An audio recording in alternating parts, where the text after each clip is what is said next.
Plus ടുവിലെ പരീക്ഷ ഇപ്പം നടന്നിട്ടുണ്ടായിരുന്നു. Physics, chemistry, അതുപോലെ തന്നെ പ്ലസ് ടുവിലെ സയൻസ് ബാച്ച് മാത്രമല്ല കൊമേഴ്സ്, അവരുടെയൊക്കെ എക്സാമിന് ഭയങ്കര ടഫായിരുന്നു എന്ന് പറഞ്ഞ് കുട്ടികൾ ഭയങ്കരമായിട്ട് പ്രതിഷേധിക്കുന്നുണ്ടായിരുന്നു. എല്ലാ രീതിയിലും വീഡിയോസ് ഇടാൻ പറ്റുന്നവർ വീഡിയോസ് ഇട്ടും മന്ത്രിമാരുടെയൊക്കെ ഇൻസ്റ്റാഗ്രാമിൽ അവരുടെയൊക്കെ പോയി മെസ്സേജ് അയക്കുകയോ ഈ ഒരു എക്സാം നടത്തിയത് റദ്ദാക്കണം, കാരണം ഭയങ്കര ടഫായിരുന്നു, ഇനി വരുന്ന എക്സാമും ഇതേ കണക്കാണെങ്കിൽ ഭയങ്കര പാടാണ്, അതുകൊണ്ട് കഴിഞ്ഞു പോയ എക്സാമൊന്നും നല്ല രീതിയിൽ എഴുതാൻ പറ്റിയിട്ടില്ല, അതൊന്ന് റദ്ദാക്കണമെന്നൊക്കെ പറഞ്ഞ് ഭയങ്കരമായിട്ട് എന്ത് ചെയ്യുകയാണ് ആൾക്കാർ, കുട്ടികൾ ഭയങ്കരമായിട്ട് പ്രതിഷേധിക്കുകയാണ്.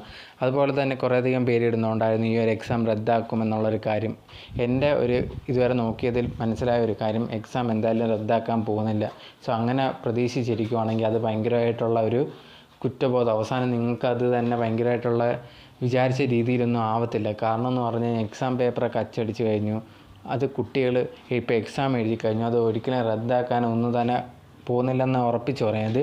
എത്ര ടഫസ്റ്റ് ക്വസ്റ്റ്യൻ ആയാൽ പോലും അത് റദ്ദാക്കുമെന്ന് തോന്നുന്നില്ല. അതിനുള്ള ഒരു നടപടിയോ കാര്യങ്ങളോ അതിനെക്കുറിച്ച് വലുതായിട്ട് ഒന്നും തന്നെ ചെയ്യുന്നതായിട്ടൊന്നും കാണാൻ പറ്റുന്നില്ല. ഇപ്പം നിങ്ങളുടെ മന്ത്രിമാരുടെയൊക്കെ ഇൻസ്റ്റാഗ്രാമിലൊക്കെ പോയി കമൻറ്റ്സ് ഇട്ടെന്ന് പറഞ്ഞാൽ അത് മാറുമെന്നും നമുക്ക് ഉറപ്പിച്ച് പറയാനോ കാര്യങ്ങളോ പറ്റത്തില്ല. അഥവാ ആരെങ്കിലും ഇങ്ങനെ ഇത് റദ്ദാവും, അങ്ങനെയാണെങ്കിൽ നിങ്ങളിപ്പോൾ പഠിക്കേണ്ട, അത് റദ്ദാവും എന്നൊക്കെ പറഞ്ഞ് അങ്ങനെ ആരെങ്കിലും പറയുന്നുണ്ടെങ്കിൽ അതൊന്നും വിശ്വസിക്കാൻ നിൽക്കരുത്. അതൊന്നും ഒരിക്കലും നടക്കാൻ പോകുന്നില്ല. നിങ്ങൾക്ക് അടുത്ത് വരുന്ന എക്സാമിന് വേണ്ടി നല്ല രീതിയിൽ ടഫ് ക്വസ്റ്റ്യൻ ആയിരിക്കുമെന്ന് വിചാരിച്ച് എന്ത് ചെയ്യുക, അതിന് വേണ്ടി പ്രിപ്പയർ ചെയ്യുക, അതിനുവേണ്ടി എക്സാം എഴുതുക. അതാണ് നിങ്ങൾക്കിപ്പം ചെയ്യാൻ പറ്റുന്നത്. നിങ്ങൾ നല്ല രീതിയിൽ സമയമുണ്ട്, പഠിച്ച് നല്ല രീതിയിൽ പഠിച്ചെഴുതുക. കഴിഞ്ഞു പോയതിനെപ്പറ്റി ഇപ്പം ചിന്തിച്ചിരുന്നിട്ട് കാര്യമില്ല എന്നുള്ളതാണ് മെയിനായിട്ടുള്ള കാര്യം. അടുത്ത് വരുന്ന എക്സാം പ്രോപ്പറായിട്ട് നല്ല രീതിയിൽ ടഫായിട്ടുള്ള ക്വസ്റ്റ്യൻ ആയിരിക്കും എന്ന് വിചാരിച്ച് അതിൽ പഠിക്കുക. അതാണ് മെയിനായിട്ട് ചെയ്യേണ്ടത്. അതുപോലെ തന്നെ നിങ്ങളുടെ ടീച്ചർമാരെയൊക്കെ അവരെയൊക്കെ ഒന്ന് കോൺടാക്ട് ചെയ്തിട്ട് ഇനി ടഫായിട്ട് ക്വസ്റ്റ്യൻ വരുവാണെങ്കിൽ അതിന് വേണ്ടിയുള്ള ക്വസ്റ്റ്യൻ പേപ്പേഴ്സ് അല്ലെങ്കിൽ അതിന് വേണ്ടിയുള്ള ക്വസ്റ്റ്യൻസൊക്കെ ഒന്ന് ഗ്രൂപ്പിൽ, നിങ്ങളുടെ വാട്സപ്പ് ഗ്രൂപ്പൊക്കെ കാണുമല്ലോ, അതിനകത്ത് ഇട്ട് തരാൻ പറയുക. അപ്പം നിങ്ങൾക്കത് കുറച്ചും കൂടെ ബെറ്റർ ആവും. അല്ലാതെ എക്സാം റദ്ദാക്കുമെന്ന് പറഞ്ഞു കഴിഞ്ഞാൽ വെയിറ്റ് ചെയ്തുകൊണ്ടിരുന്നാൽ അത് ഒരിക്കലും നടക്കാൻ പോകുന്നില്ല. അത് നിങ്ങൾക്ക് തന്നെ അത് അങ്ങനെ വിചാരിച്ചിരുന്നാൽ അത് നിങ്ങൾക്കാണ് നഷ്ടം. അങ്ങനെ ഒരിക്കലും വിചാരിച്ചിരിക്കാതെ അടുത്ത എക്സാമിന് വേണ്ടി ഫുള്ളായിട്ട് പഠിക്കുക.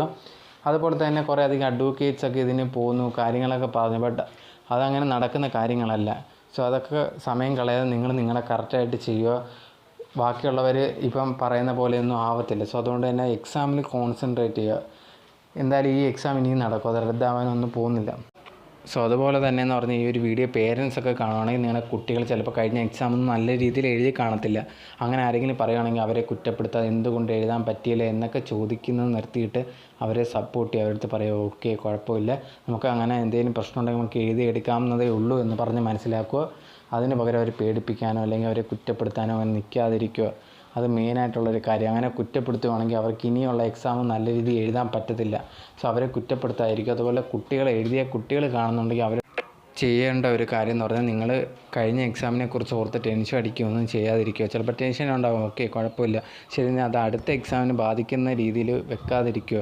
അടുത്ത എക്സാമിന് വേണ്ടി നല്ലോണം പ്രിപ്പയർ ചെയ്യുക. അതിനുവേണ്ടി ഫുള്ളായിട്ടിരുന്ന് പ്രിപ്പയർ ചെയ്ത് പഠിച്ചിട്ട് പോയി എക്സാം എഴുതുക. അതാണ് നിങ്ങൾ ഇനി ചെയ്യേണ്ട ഒരു കാര്യം. കഴിഞ്ഞതിനെ പറ്റി ഓർത്തുകൊണ്ടിരിക്കരുത്. അതുപോലെ തന്നെ പേരൻസിൻ്റെ അടുത്ത് നിങ്ങൾക്ക് എന്തെങ്കിലും ബുദ്ധിമുട്ടുണ്ടെങ്കിൽ, നിങ്ങളെ പേരൻസ് ഇപ്പോൾ കുറ്റപ്പെടുത്തുമായിരിക്കും, ബട്ട് നിങ്ങൾക്ക് സംസാരിക്കാൻ പറ്റുന്ന ആരുടെങ്കിലും ഉണ്ടെങ്കിൽ സംസാരിക്കുക. അത് മെയിനായിട്ടുള്ള കാര്യം. എന്തെങ്കിലും വിഷമമുണ്ടെങ്കിൽ അത് പറഞ്ഞ് തീർക്കുക. സോ അത് മെയിനായിട്ട് ചെയ്യുക. സോ എല്ലാവരും പഠിക്കുകയാണ് ചെയ്യേണ്ടത്, കറക്റ്റായിട്ട് പഠിക്കുക.